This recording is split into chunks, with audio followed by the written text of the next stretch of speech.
Greetings and welcome to another episode of the Deal Flow Show. I'm JP Maroney, your host, along with my co-host, Mr. Paul Nicolini, here at Harbor City Capital. We've got a good guest, a very exciting guest, and I've heard a lot of background. We know you're connected with one of our previous guests, Mr. Brian Esposito from Esposito Intellectual Enterprises. Appreciate you coming on the show.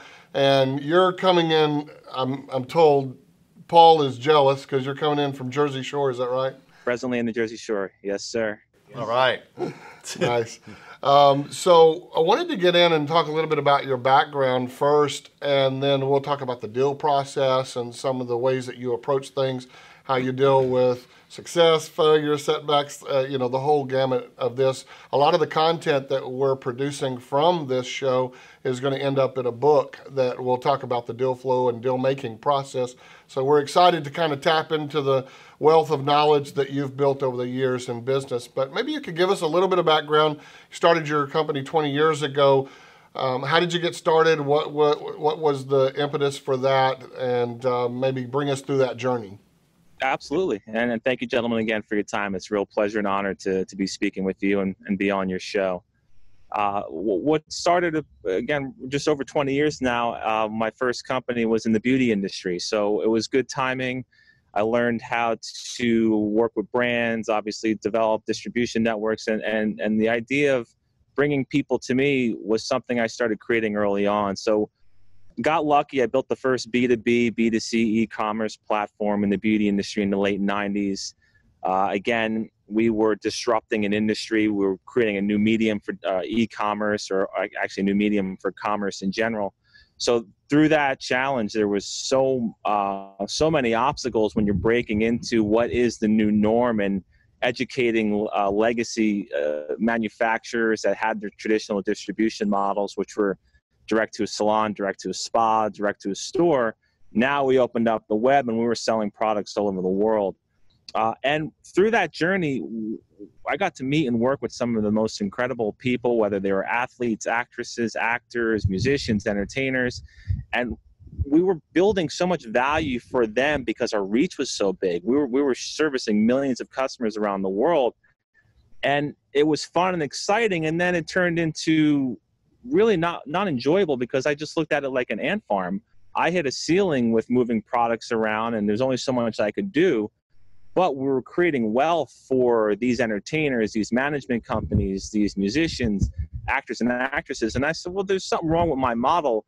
Yeah, I can keep doing what I'm doing, but if I don't continuously find the next big product or the next big actor, then, the growth stalls. I start to reverse. I start to go backwards.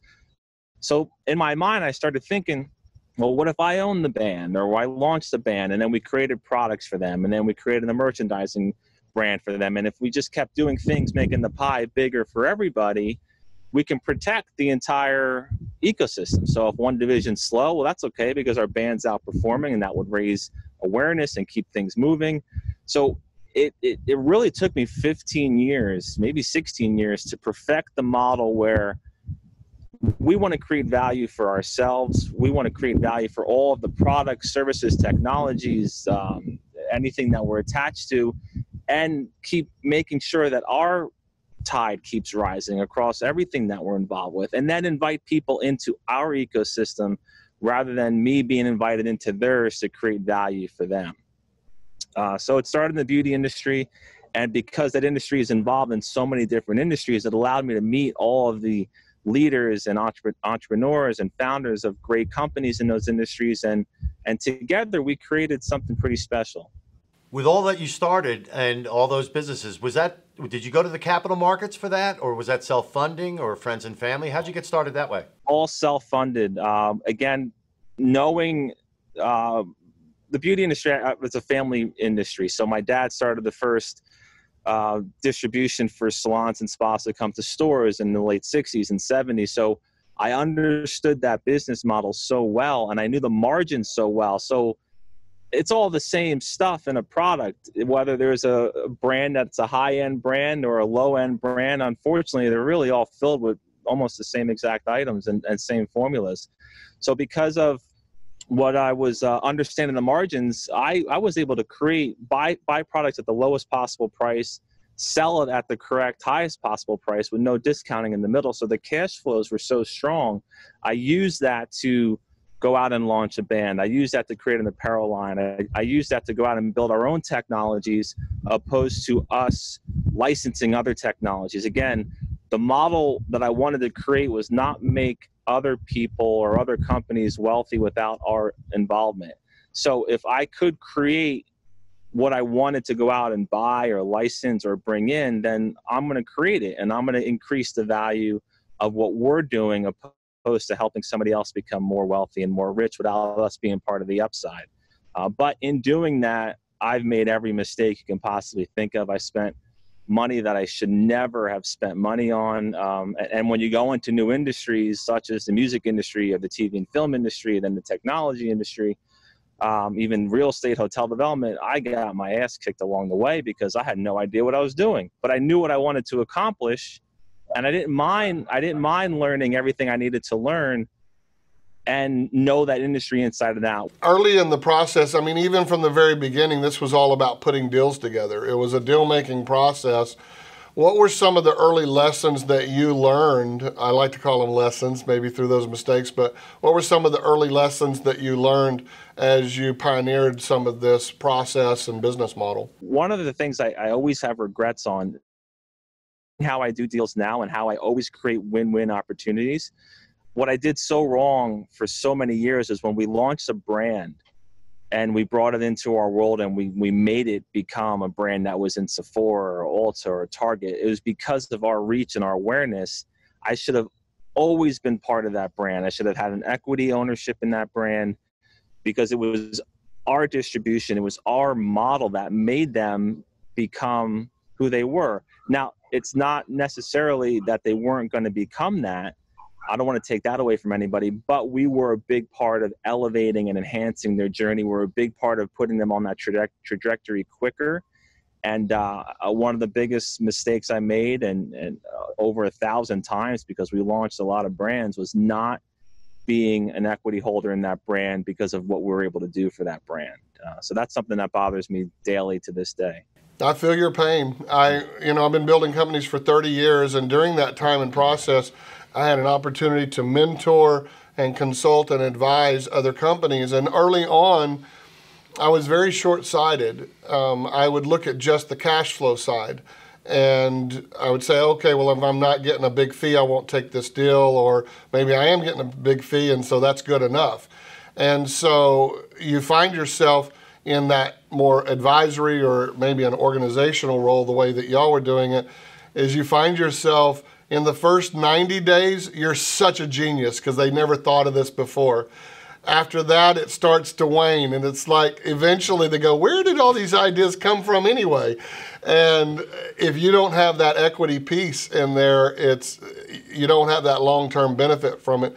But I love the idea, too, of the collaboration where you can have a piece of something and have a vested interest of why you keep running the race, too. So it's not just to your benefit, but it's to their benefit to keep you engaged in that way.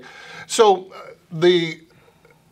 you've come a long way, obviously, 20 years of here, and now you've accepted another role, right, with a company that's associated with a publicly held company. Can you talk a little bit about that, how that deal was put together?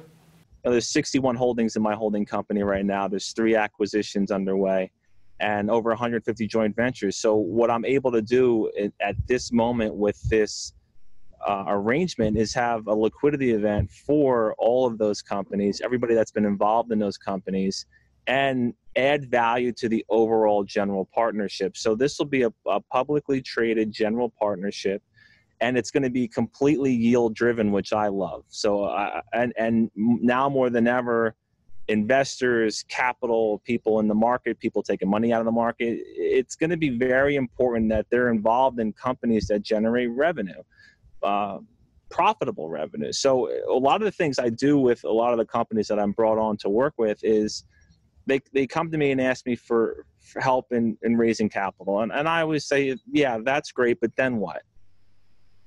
They're like, what do you mean? We need $1 million, for example. Okay, so what happens when you spend the $1 million? Well, then we're going to go out and have our next raise. to me, that model doesn't make any sense, because you're diluting everybody down, including the founders or the co-founders or senior management. At some point, you're going to dilute yourself out of your own company. And why are you not focused on trying to make money? So that's what I love about doing what I've built, is we have companies across 18 industries now. So when companies invite me in, and this is a long way of explaining the general partnership involvement, we look very simply, do glorified matchmaking. It's okay, you guys are doing this in this industry. Well, I'm holding X, Y, and Z that we can make you more valuable. Maybe your valuation going out to market is 10 million. Maybe now, because we put together some real tangible partnerships and paid pilot programs, new customers, your valuation maybe is 20 million, maybe it's 50 million, maybe it's 100 million. So now if you do need to raise capital, the equity going out for that capital is much less. And more importantly, we need to create a way for you to make money and have revenues come in. And if you want to grow your company with your own capital, with your own income and cash, or even better, because money's so cheap right now, if you are making money and revenues are coming in, it's the first time I ever am okay with taking on debt, because the money's free. So if you know you have revenues coming in, you have partnerships with real companies that can continue to support your growth, it's the best time ever to go out and borrow money. So with that being said, part of my process with these companies is, it's not fair for the equity holders that put their taxed income into your company to sit around and wait for a liquidity event. It's not fair. I don't like that model. These people should be getting rewarded some sort of dividend, some sort of monthly, quarterly, biannually, or annually payment for their money. Why do they need to wait 5, 10, 15, 20 years for the money that they put into your business? So if you start to train people to make money and be able to put out distributions, it forces them to be more careful with how they spend their money, what deals they want to put in place, what partners they want to bring on, what law firms they want to pay, what accountants do they want to pay. If they're forced to put out money to their equity holders, much like we do with the structure of the general partnership, where we want to put out a 7% coupon to all of our LP holders. In order to do that, every deal we make has to at least spin off 7% return.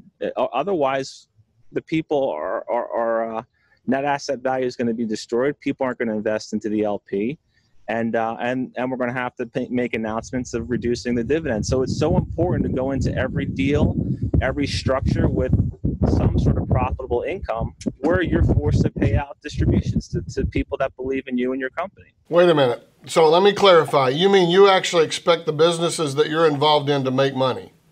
I do now. Old me was like, oh, let's just we'll figure it out. Keep getting customers, keep getting new revenues. No, now more than ever, companies need to make money. I hate seeing these unicorn deals.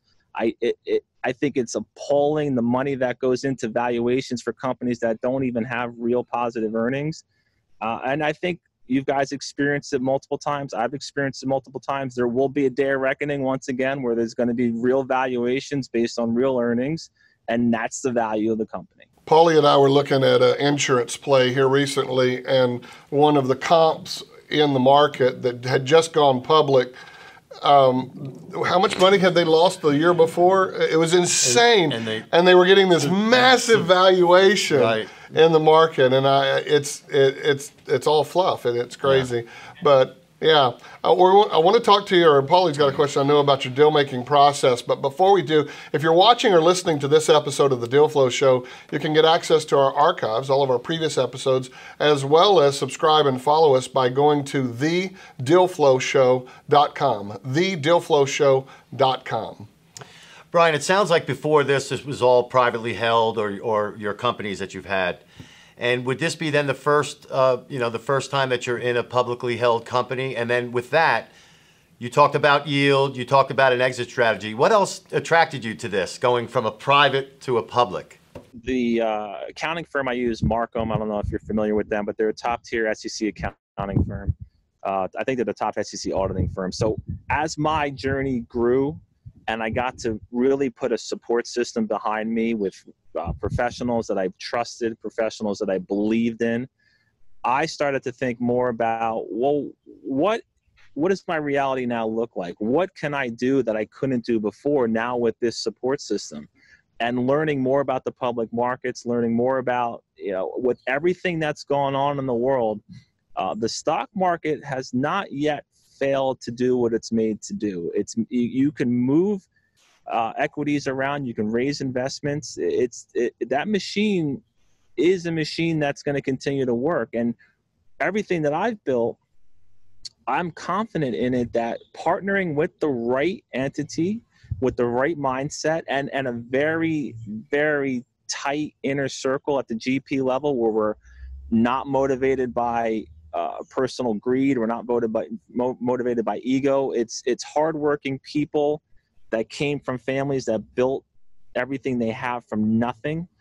Now, historically, third and fourth generations destroy all that, but right now, the people that I get to work with understand you got to go out and work. You got to go out and work hard, and you got to go out and create value and get scrappy with this pandemic that the world's gone through. It's terrible to see what's happening to people and families and businesses around the world, but because we're involved in so much, and because there's no real crazy hierarchy of decision making, we pivoted and we created some exceptional value. We created deals that the market now demanded and that the world needed. And with our technology holdings and our distribution partners and people that understand that they need to move and move fast in order to survive. And when times like this happen, I often say to people, well, I'm the kind of person that works so much better with 1,000 things going on, because my mind can connect them and understand what works with what. People that have one thing and they do it well, that's great. And I admire that. But if you only involved in one thing and you're going through what's going on right now in the world, you don't have many options to go out and be creative with. You don't have many opportunities to go out and figure out, well, what can I start to play with to make value, create a new opportunity, launch a new technology, launch a new product or a new service. And thankfully, because of this crazy ride I've been on and the nonsense I've been through, this chapter has been great. It's been exciting to be able to create these things and make sure that we continue to grow. We ask this over and over, and our audience loves this, and we just want to tap into your brain here for a second. So with all these deals that you've got going, and certainly this big one that you've got on your plate right now, give us some advice and some, just let us know, how do you prepare for this stuff? In my mind, it's so easy. I go in since very young, even since 18, I've went into every room with, hey, listen, I have this, you have that. How do we make it more valuable together? So I've never gone into a room with my hand out. I've never gone into a room really asking for something without me giving something of equal value or greater in return.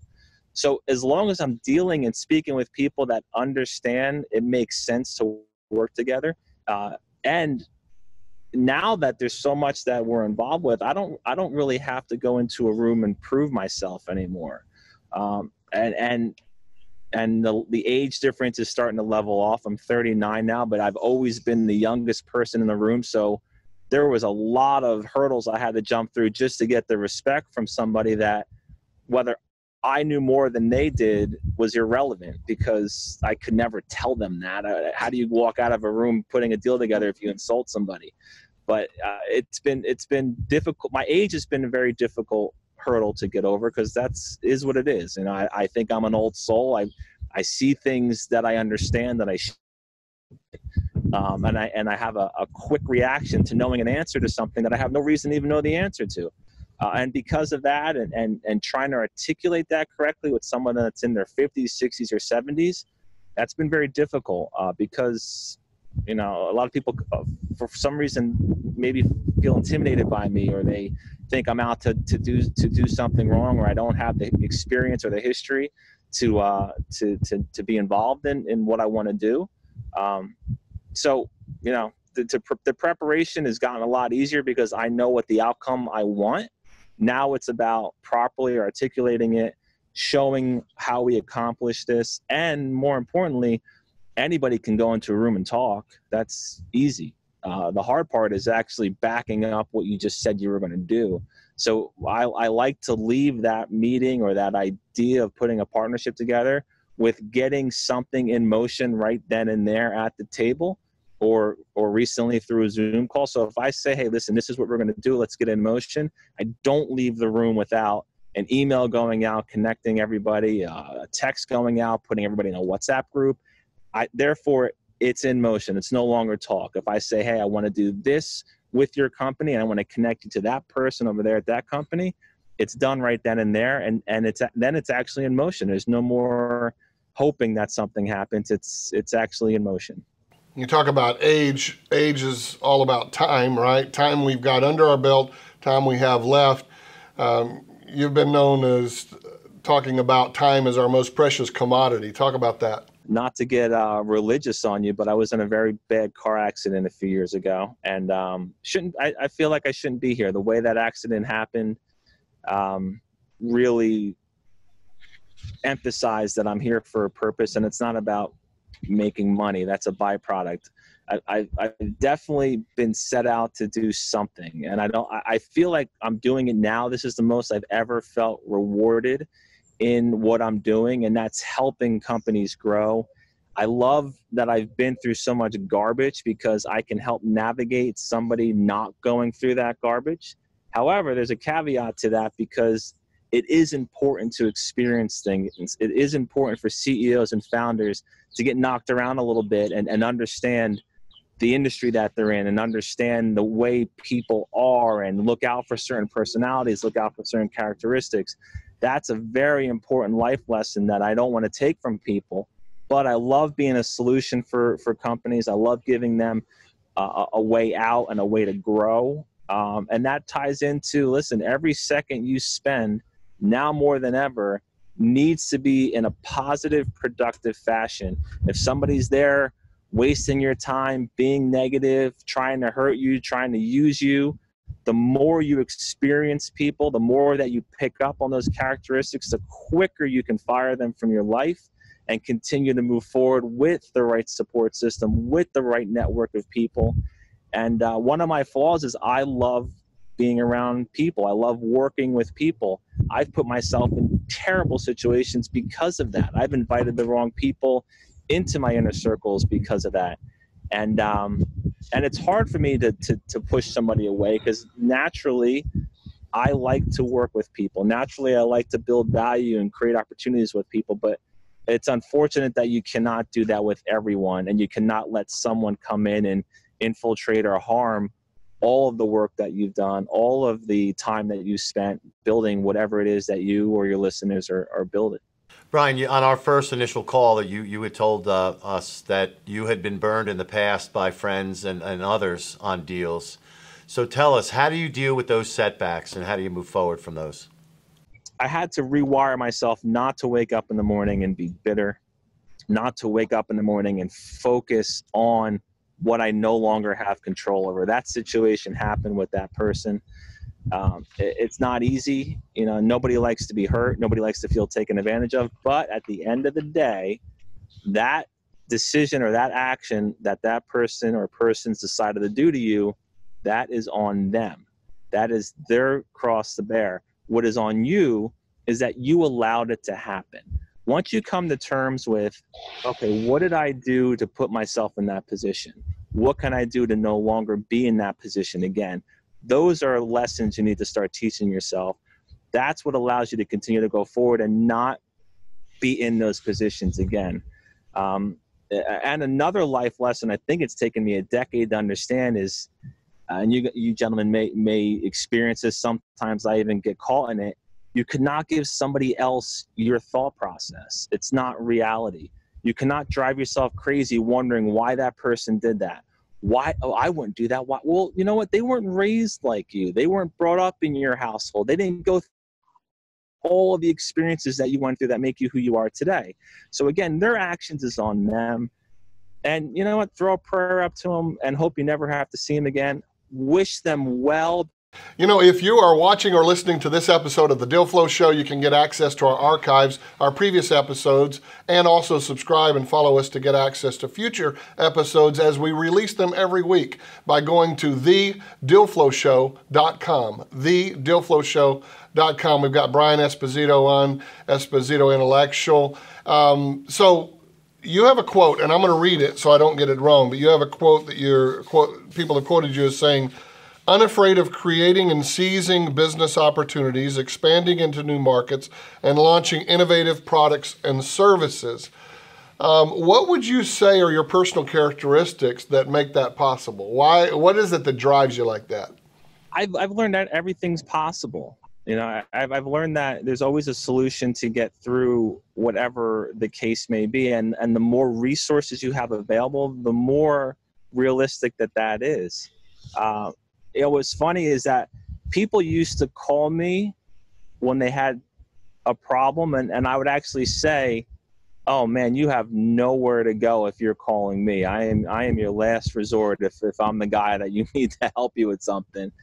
But what's ultimately grown from that is that, you know what, I do have a lot of resources. I do have a great network of people that when I call, they not only pick up the phone, but they want to help me. And, you know, some things take a day, some things take 10 years, but I'm a man of my word, and we get to where I said we were going to get, and hopefully we get beyond that. So to answer your question, you know, I've never been afraid to go after an opportunity. I mean, I will get in the trenches with anybody and help them accomplish whatever they want to accomplish, and move it forward. Okay, so not every deal is the right deal. Not every person is the right person. Not every company is the right company. There are often those things that you go, you know what, this is a non-starter for me. This is a deal breaker.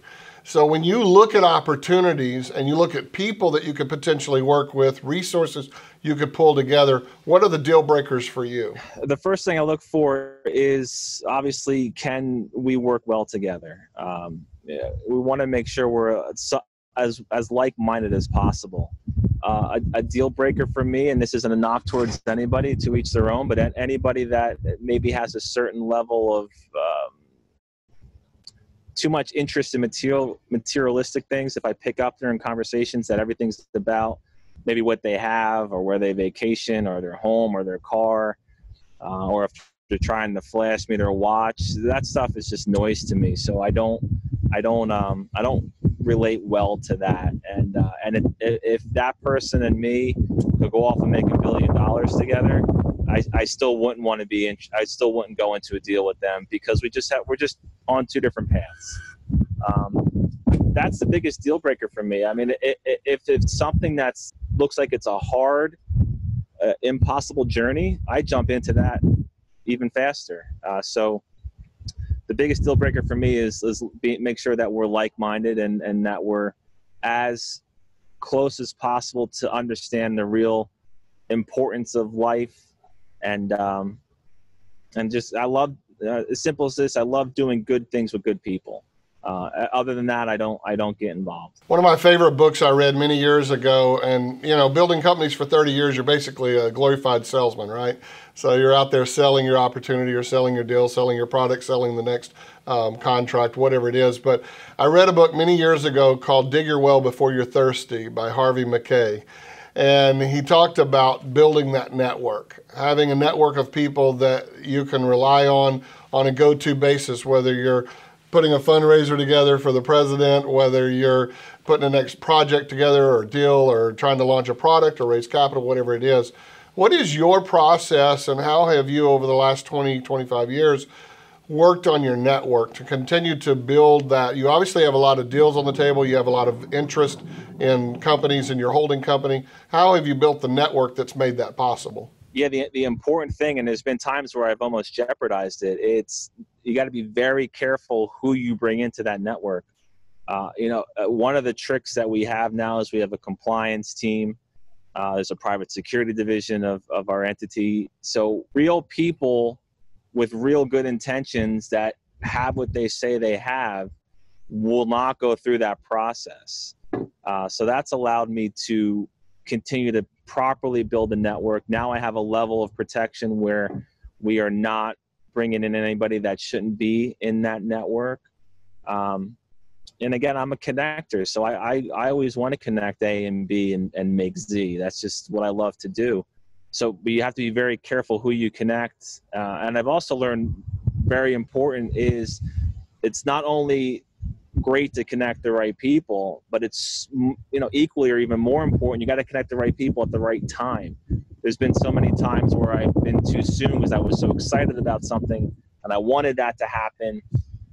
It reminds me of that scene from Tommy Boy when he's going through how he killed the sale and that whole chicken wing scene. And I've been that guy because you see what you want to accomplish and you want to go out and get it and you want to get it right now. That's I think that's the caveman in us. We want to go out and get it. We want to go out and make it happen. But in business, the timing is everything. There's been so many times where deals have fallen through and I've been excited because you know what? It's just not the right time. There's a reason for everything. If it falls through, don't sit and cry about it. Don't whine. What is that going to do? Chalk one up that, hey, thank you, universe, wasn't the right time. And continue to nourish it just because it didn't happen that day as you planned or as you expected. Keep it alive. Keep it, that's one of the things I do too. It's exhausting, but I reach out to everybody and wish them well, happy birthdays to them or their kids, happy holidays.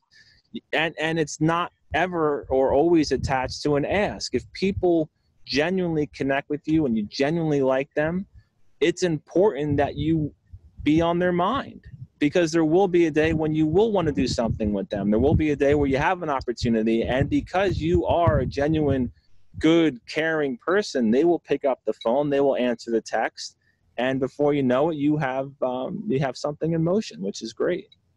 But it is exhausting. I agree. What was it, Joe Girard, the car salesman, used to have, he had 2 or 3 full-time assistants that sat on a daily basis and wrote birthday cards and anniversary cards and sent them out. He holds a world record for the most cars sold because of it. But it's not just building that network, but as you said, protecting that network and then making sure that you nurture that network. That's awesome.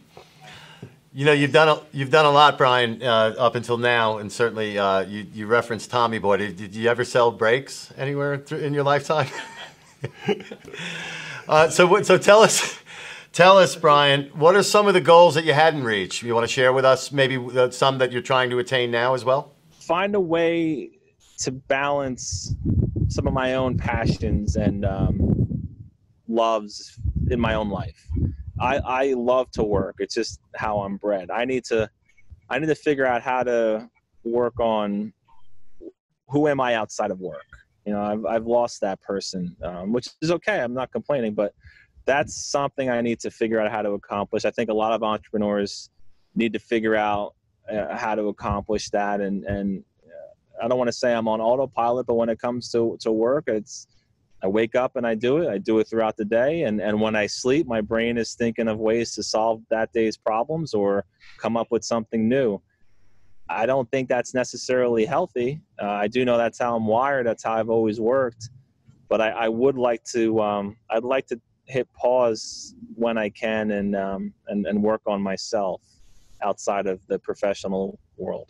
Yeah, that sounds familiar though. So you get up at 3 o'clock in the morning with the wheels turning about your day. Right. We don't know anybody like that. Right. Oh man, I tell you. So what sort of people? We've built a network obviously through our own professions, but the Deal Flow Show has really opened a lot of doors. We've had a wide variety of people on the show, everything from the original Shark on Shark Tank, Kevin Harrington, your cousin, Howie D, and his brother, John, but Howie from the Backstreet Boys, to guys that are just deep loaded into the capital markets, attorneys, just a huge variety of people. What sort of people, and we have a lot of the same, many people listening to this and watching this show as well, what sort of people would you like to hear from or connect with from our network that would help forward the things that you're working on or you think would be interesting? By the way, I watched Howie and John's show last night. It was great. So great work, guys. As far as people, I'm open to everybody. like the car salesman. I don't have 4 assistants, so I respond to everybody immediately. People tend to think that it's not me even responding because I'm so quick. My mind is on and off the table. I can't leave anything lingering. So anybody that's listening, when this airs 5 years from now, reach out to me, and I will get back to you with, hey, I'll review it. Would love to find a way to work together. If it's not for me, I don't just say good luck. I'll connect them with somebody that I think could add value to them. I think it takes a lot of courage to reach out to somebody, even behind a keyboard and through an email. I think that shows a person that has drive and initiative. And I want to respect the time that they took to reach out to me, and I would I'll help them any way I can. Fantastic. What's the best way for people to get in touch? Is it a website, LinkedIn? What do you prefer? I use LinkedIn for everything, also Twitter, and then so Brian J. Esposito, LinkedIn and Twitter, and then EIE.rocks, so EIE.rocks is the corporate page, and yeah, that's how you can. I'm accessible, and again, I get back to everybody typically within an hour or so.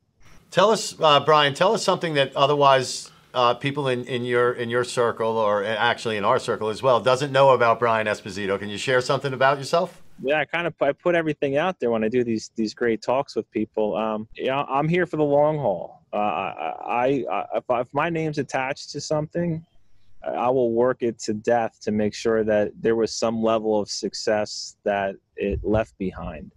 A lot of failures that I've been through were really only failures because of not the right timing. There's a tech that I developed in 2008, which is now not mine, but it's now, if you see what Venmo is, we created that in 2008 called Payback, because I knew there was a whole micro lending economy of billions and billions of dollars. We created a platform.